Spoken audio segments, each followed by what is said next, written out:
Olá, pessoal! Hoje eu vim conversar um pouquinho com vocês a respeito do livro O Mapa de Sal e Estrelas. Mas antes de a gente começar a falar propriamente do livro, eu já queria pedir para você deixar o seu like aqui nesse vídeo. Isso é muito importante, ajuda muito o crescimento do canal e a divulgação do vídeo. E se inscrever caso você ainda não seja inscrito.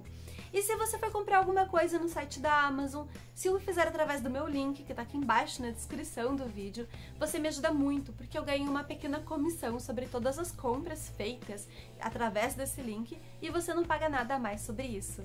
O Mapa de Sal e Estrelas é do escritor de origem sírio Zengin Yokdar, provavelmente eu tô pronunciando errado esse nome, e ele tem tradução, então, da autora brasileira Carol Chiovato, autora de Porém Bruxa.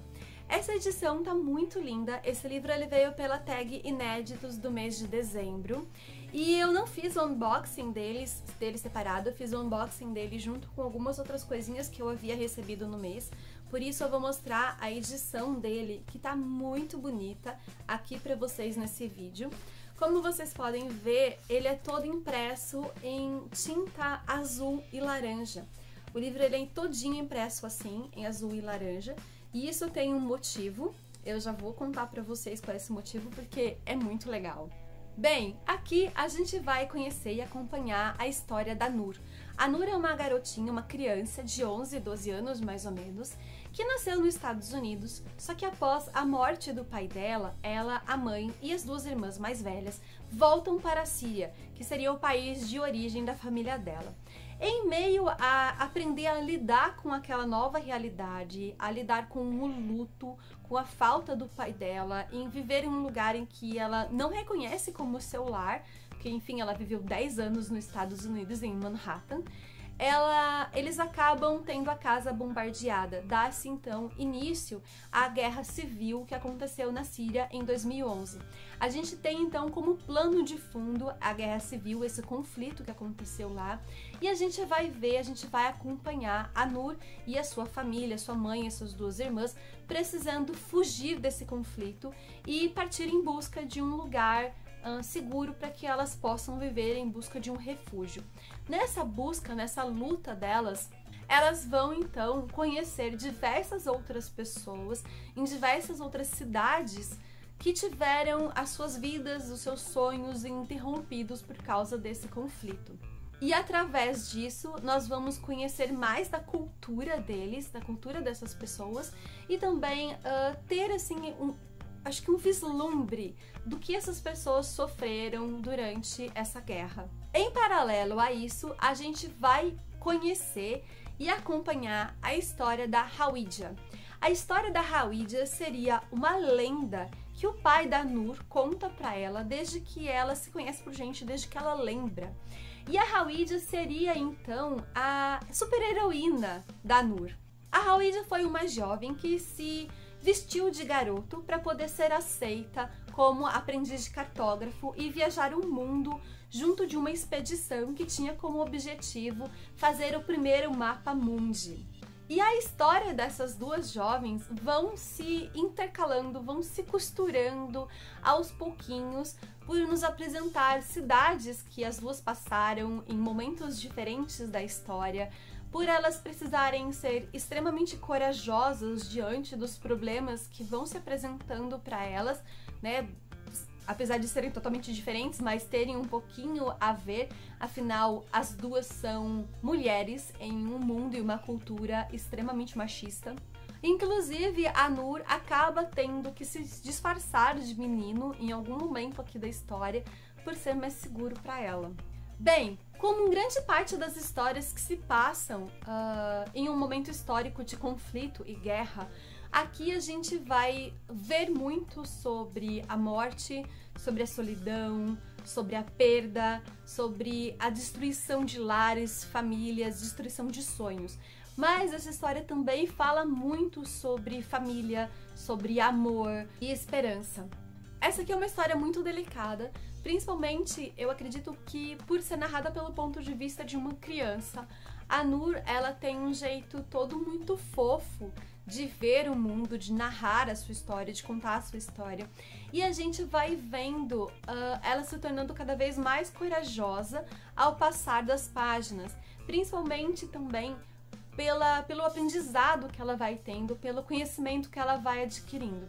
Claro que tudo isso de uma forma forçada, né? Porque se dá o fato dela ter perdido sua casa, seu pai e precisar estar lidando com pessoas extremamente hostis atrás deles. E isso tudo vai ficando muito nítido, principalmente nas falas dela, que vão amadurecendo muito conforme a história vai passando. E que ela vai se questionando o porquê daquilo tudo tá acontecendo, porque aquilo é tudo tão injusto tá acontecendo com eles. E é importante salientar também que há uma cena de quase estupro aqui. E como isso é falado diversas vezes, a Noor reflete muito sobre isso, pode ser sim um gatilho para alguém mais sensível ao tema. Outra coisa que me encantou, e é a primeira vez que eu vejo, e que tem relação com o fato das páginas serem impressas em azul e laranja, é a forma como a Noor narra. A forma como ela descreve as coisas, porque ela usa da sinestesia, acho que é assim que fala? Isso, sinestesia, que é quando dois ou mais sentidos se misturam. Então, quando ela vai falar que alguém tá bravo, que alguém tá falando assim de um tom mais alto, mais bravo, ela fala que a voz dele é vermelha. Quando ela vai se referir à guerra, ela usa o cinza.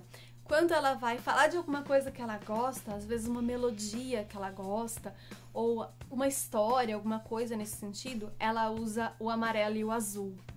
Pode, de repente, não fazer muito sentido para vocês falando dessa forma, mas na história deu um toque a mais.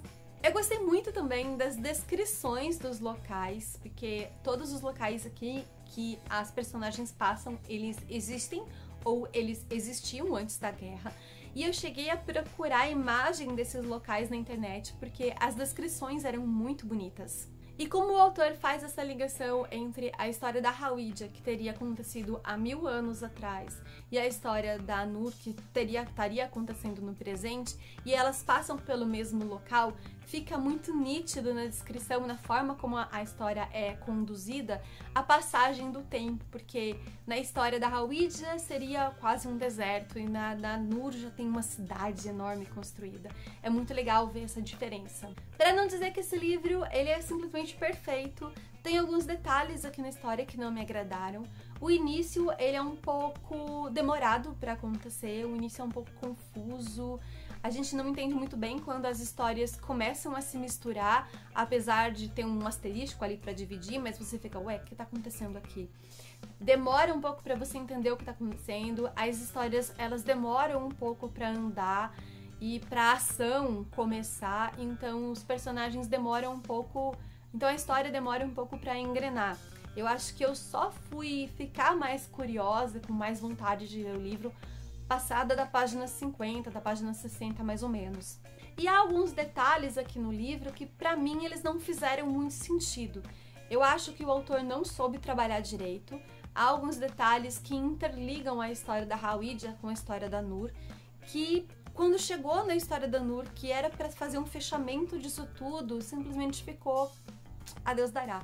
Tenho a impressão até que em alguns momentos o autor esqueceu disso. E aí no final ele falou, nossa, preciso fechar isso aqui. Ah, vamos fazer desse jeito mesmo, tá bom demais assim. Bem, esse livro aqui foi colocado na minha TBR agora do mês de janeiro, por causa da maratona literária de verão, e eu coloquei ele para completar o desafio que era ler um livro com elementos mágicos.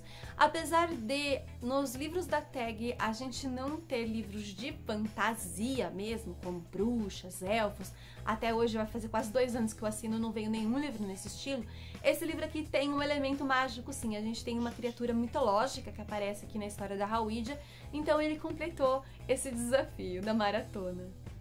Bem, fica aqui então a minha dica de leitura para quem gosta, para quem já gosta desse tipo de livro, que vai contar um pouco sobre uma história real de uma época de conflito. E também fica a dica para quem ainda não conhece esse tipo de livro. Eu acho que é uma boa porta de entrada. É uma história muito delicada, muito comovente, que vai acompanhar mulheres fortes em uma sociedade complexa, uma cultura muito diferente da nossa. E comentem aqui embaixo se vocês já leram outros livros de autores sírios, autores do Oriente Médio. Eu vou gostar bastante de saber. Ah, um detalhe que eu esqueci de comentar é que esse livro ele vai ser publicado pela editora Dublinense. Então, caso vocês tenham interesse, fiquem ligados nas redes sociais da editora. Então é isso, eu espero que vocês tenham gostado. Um beijo, até a próxima!